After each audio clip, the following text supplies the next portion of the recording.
अहबाब ज़ी वक़ार, अल्लाह रब्बुल इज़्ज़त का ये तरीक़ा रहा है कि जिस दौर में मालिक कायनात अंबिया किराम को दुनिया में भेजता है, उस दौर का जो सबसे बड़ा चैलेंज होता है, अल्लाह रब्बुल इज़्ज़त अपने पैगंबर को उस पर हावी करके दुनिया में मबऊस फरमाता है।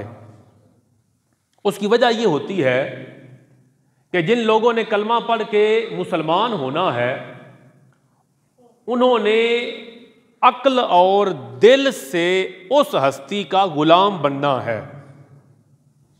अक्ल भी उस हस्ती के ताबे होनी है और दिल ने भी उस हस्ती की गुलामी को कबूल करना है जिसे हम ईमान कहते हैं। अब कोई एक वजूद की गुलामी कैसे कबूल करे? वो गुलामी तब कबूल करेगा कि जब उसका अक्ल भी उस हस्ती के एजाज के सामने सरनिगू होगा और जब उसका दिल भी उस हस्ती की फजीलत का दिल भी इकरार करेगा। इसलिए हर दौर में अंबियाए किराम जब तशरीफ फरमा हुए तो उस दौर में जो सबसे ताकतवर टूल लोग इस्तेमाल करते, अल्लाह उस पैगंबर को उस पे हावी करके दुनिया में भेजता। हजरत मूसा अलैहिस्सलाम आप दुनिया में तशरीफ फरमा हुए, जादू एक साइंस के तौर पर दुनिया के सामने था और हर इलाके में छोटे बड़े जादूगर मौजूद होते और जादू से वो हर किस्म के करतब दिखाते। अब उस दौर में हजरत मूसा अलैहिस्सलाम जब जलवा अफरोज हुए तो मालिक कायनात ने उन्हें वो एजाज, वो मोजेज़ा और वो ताकत अता फरमाई कि उस दौर के सारे अक्लमंद अल्लाह के पैगंबर के सामने सरनगू हो गए। हजरत ईसा अलैहिस्सलाम जब जलवा अफरोज हुए तो तिब अपने उरूज पर थी। लोग मेडिसन में इतनी तरक्की कर चुके थे कि वो कोई भी ला इलाज मर्ज मेडिसन के जरिए काबिल इलाज बना सकते थे। अल्लाह रब्बुल इज़्ज़त ने अपने इस पैगंबर को वो एजाज और वो मोजिज़ा और वो ताकत अता फरमाई कि वो मेडिसन से इलाज करते। ईसा अलैहिस्सलाम खाली हाथ फेर देते, अल्लाह उनको शिफा अता फरमाता। अक्ल सिरनुगू हुआ, यहां तक कि अल्लाह के पैगंबर ने फिर बेइज़्निल्लाह मुर्दों को भी जिंदा किया। अब वो अक्ल जो अपनी परवाज पर थी अपने दौर में, वो जब सिरनुगू हो गई तो उन्होंने उन पैगंबर अलैहिस्सलाम का कलमा पढ़ा और अक्ल और दिल से उनकी गुलामी का शरफ हासिल किया। मैं और आप गुलाम हैं हुजूर खातमुन नबिय्यीन सल्लल्लाहु तआला अलैहि वालिहि वसल्लम के। आदम अलैहिस्सलाम दुनिया में आए तो मालिक कायनात जानने वाला है कि इनके बाद भी पैगंबर आएंगे। नूह अलैहिस्सलाम दुनिया में आए तो उनको जो एजाज और मोजज़ात दिए, अल्लाह के इल्म में था कि इनके बाद भी अंबिया आएंगे। हजरत मूसा अलैहिस्सलाम दुनिया में आए तो अल्लाह को पता था कि और पैगंबर आएंगे। ईसा अलैहिस्सलाम दुनिया में आए तो इल्म था कि खातमुन नबिय्यीन आएंगे। लेकिन जब मालिक कायनात ने सोने मुस्तफ़ा करीम सल्लल्लाहु तआला अलैहि वसल्लम को दुनिया में भेजा तो अल्लाह के इल्म में था, अल्लाह ही भेजने वाला था कि अब इस महबूब के बाद दुनिया में कोई और नबी पैदा नहीं हो सकता। और अल्लाह जानता था और जानता है कि जब यह पैगंबर क़यामत तक रहेगा तो अब क़यामत तक इस कायनात में इर्तिका ने कितनी मंजिलें तय करनी है और इंसानी अक्ल ने कितना उरूज हासिल करना है।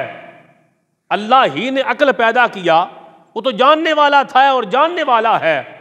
लिहाजा मालिक कायनात ने हुजूर खातमुन नबिय्यीन सल्लल्लाहु ताला अलैहि वसल्लम को लातादाद मोजज़ात अता फरमाए, जिनका ज़ुहूर आका अलैहिस्सलाम ने वक्तन फवक्तन फरमाया।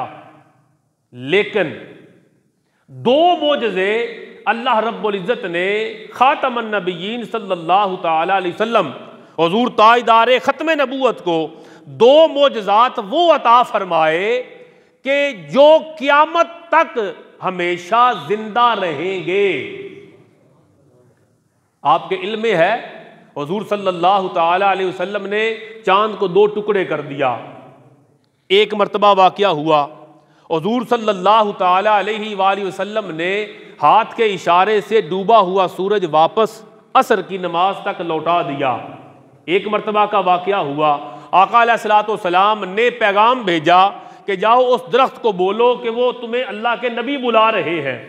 एक मर्तबा वाक़या हुआ, अब वो उस दौर के लोगों ने तो देखा, मगर कोई मोजज़ा तो ऐसा भी होना चाहिए कि आज के दौर में कि जब मैं यहां पर गुफ्तगू कर रहा हूं और पूरी दुनिया के अंदर हमारी आईडी से अटैच हर बंदा हमारी इस महफिल को देख भी सकता है और हमारी गुफ्तगू को सुन भी सकता है। आज का जदीद तरक्की याफ्ता माइंड वो कैसे मुतमईन होगा?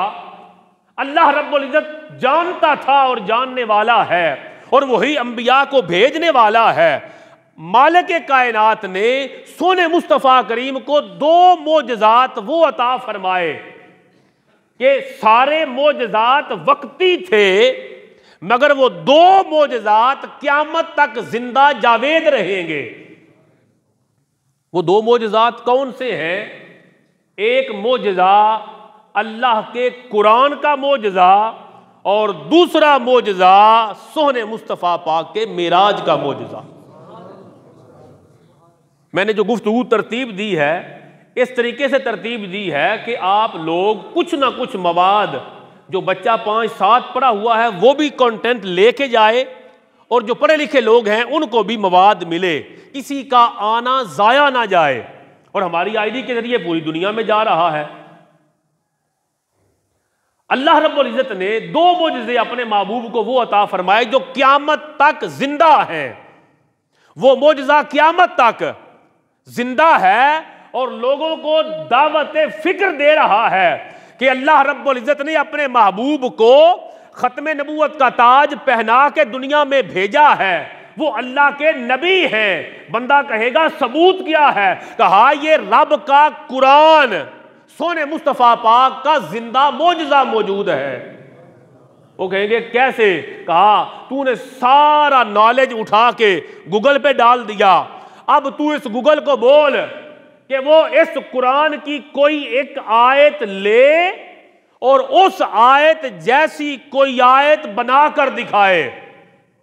पूरी दुनिया के स्कॉलर मिल बैठे और सारे एक्सपर्ट जमा कर लिए जाएं और जितना इल्म उनके पास है गूगल समेत एक जगह मुजतमे हो जाएं, तो सारी कायनात मिलकर आज 15वीं सदी के अंदर भी कुरान इतना अजीम मौजज़ा है और इसने इंसानी अक्ल को इस कदर आजिज कर दिया है कि हुजूर के इस जिंदा मौजज़े की 114 सूरतों में से ना तुम किसी एक सूरत का मुतबादल बना सकते हो और ना इसकी किसी एक आयत जैसी आयत बना सकते हो।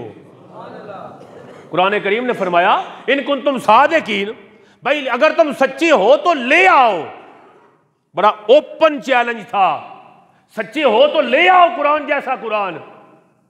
15वीं सदी आ गई और साइंस ने कितनी तरक्की कर ली, इसके बावजूद भी प्यारे आका के इस मोजज़े के तोड़ पर आलम कुफर ने आज तक एक आयत भी पेश नहीं की। क्यों? कि इंसानी अक्ल आजिज है कि ये जो कुरान है ये कुरान मुस्तफ़ा पाक का कलाम नहीं, ये खालिक़े कायनात का कलाम है। जो प्रोडक्ट, जो मसनू खालिक की बनाई हुई हो, उसकी नज़ीर लाना मुमकिन नहीं होती।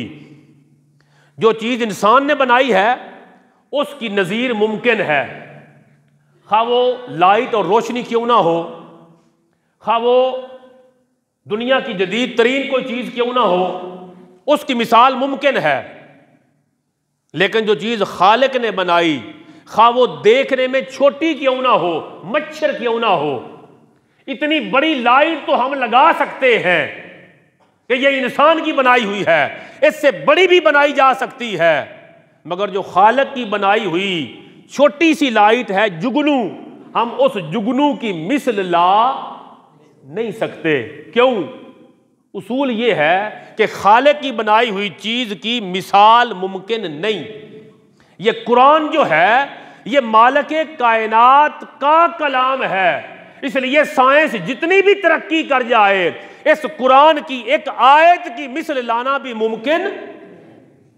जैसे कुरान प्यारे आका का जिंदा मोजज़ा है और वो क़यामत तक अपने मुखालिफीन को ये चैलेंज दे रहा है कि हुजूर खातमुन नबिय्यीन हैं और मुस्तफ़ा पाक को अल्लाह ने खातमुन नबिय्यीन बना के भेजा और हुजूर सच्चे नबी हैं, और उसकी दलील प्यारे आका के कलब अतर पर नाज़िल होने वाला कुरान है।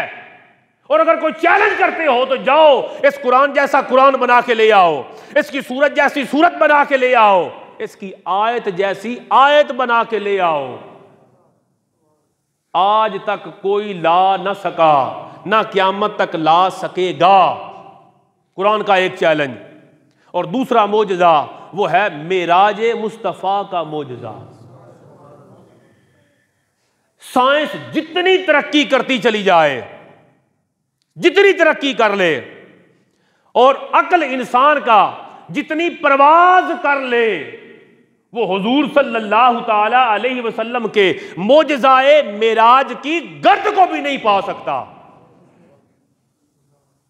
इसलिए ये जो मोजज़ाए मेराज है ये हुजूर अलैहि सलाम का दूसरा जिंदा मोजज़ा है, जिसकी मिसाल क़यामत तक लानी मुमकिन